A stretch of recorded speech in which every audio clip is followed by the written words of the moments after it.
ये माननीय न्यायालय में हमने प्रार्थना किया था कि इस स्थान को विवादित ढांचा घोषित कर दिया है। तो मुस्लिम पक्ष ने कहा था कि यहाँ हम नमाज नहीं पढ़वाएंगे यदि विवादित ढांचा घोषित हो गया। तो माननीय न्यायालय ने उनकी नमाज की स्थिति को देखते हुए यहाँ सुप्रीम कोर्ट ने पहले एक आदेश दिया था कि जब तक वर्शिप एक्ट पर फैसला नहीं हो जाता तब तक निचली अदालत कोई फैसला नहीं देंगी। तो उसी आधार पर माननीय न्यायालय ने ये फैसला दिया है। तो हमें उम्मीद है, क्योंकि जिस औरंगजेब ने तलवार के दम पर हमारे हिंदू मंदिर पर अवैध कब्जा किया था, हमें विश्वास है हम कलम की ताकत से और न्यायालय के सहयोग से यह लड़ाई अवश्य जीतेंगे। हम अपनी उम्मीद में लगे हुए हैं और यह लड़ाई जारी रहेगी। देखिए, हाईकोर्ट का फैसला बड़ा अच्छा फैसला है और मैं समझता हूं कि हिंदुस्तान में नफरत न फैले, हिंदू मुसलमान भाईचारा बना रहे, ये उस तरह का फैसला है।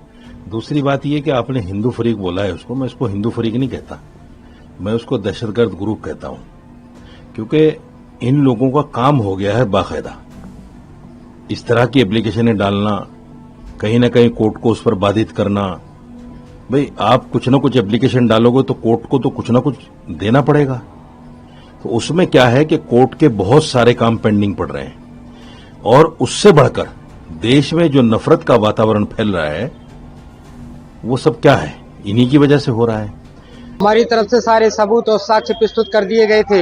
अब इसमें क्या है कि अगर कोई नहीं सुनता है, नहीं स्वीकारता है, केवल इतनी सी बात पे कि वो लोग कह रहे हैं कि हमारी प्रेय है या जो तथाकथित प्रार्थना जो वो क्या बोलते हैं उसको करने के वजह से और हमारे सत्य को ठुकराया गया है। ये दर्शाता है कि सनातन धर्म के धर्मावलंबियों को और इससे डबल ताकत से आना चाहिए, डबल ताकत से आने की जरूरत है, क्योंकि सत्य को हर कोई स्वीकार नहीं कर सकता है। अभी ये क्या है कि सत्य को स्वीकार नहीं कर रहे, सत्य को इनकार कर रहे हैं। अभी हमको सत्य को और मजबूती से प्रस्तुत करने की जरूरत है।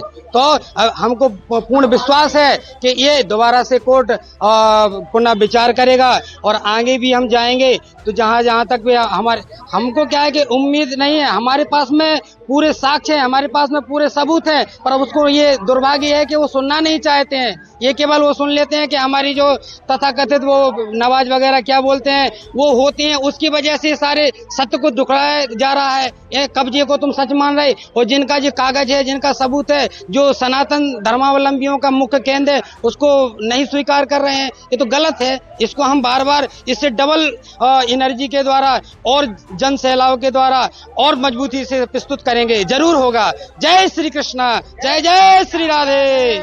दहशतगर्द भी देश में नफरत फैलाता है, देश में दहशत फैलाता है।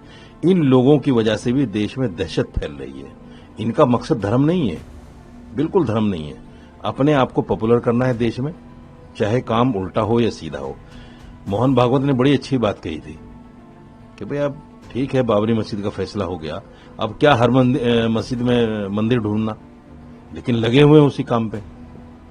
तो इन लोगों को मैं हिंदू फरीक नहीं मानता, मैं इनको दहशतगर्द ग्रुप मानता हूं।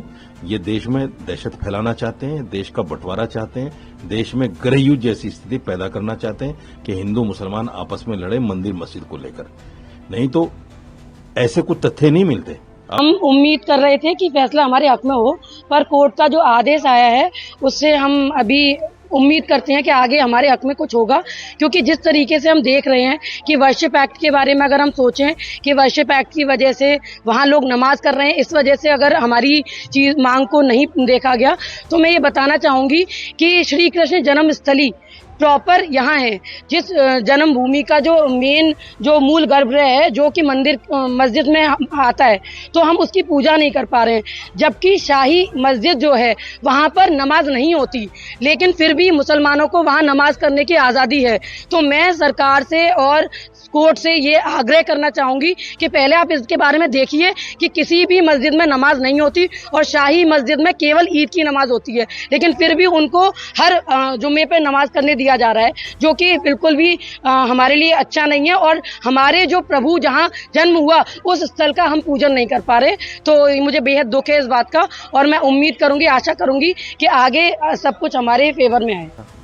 बाबरी मस्जिद के फैसले में सुप्रीम कोर्ट ने साफ तौर से कहा कि हमें ऐसा कोई साक्ष्य नहीं मिला कि मंदिर तोड़कर मस्जिद बनी हो, तो इनको खामोश हो जाना चाहिए था। जैसे हम खामोश हो गए जब मंदिर को वो जगह दे दी गई, हालांकि फैसला हमारे पक्ष में है। 4 पॉइंट जो है उसमें, एक तो 1949 में जो मूर्तियां रखी गई वो गलत रखी गई, बाबरी मस्जिद को इलीगल तरीके से तोड़ा गया, मंदिर तोड़कर मस्जिद बनी ऐसा कोई सबूत नहीं मिला, और जो लोग इसमें शामिल थे उनके खिलाफ कार्रवाई होनी चाहिए, ये बाकायदा कोर्ट के फैसले में आज भी मेंशन है।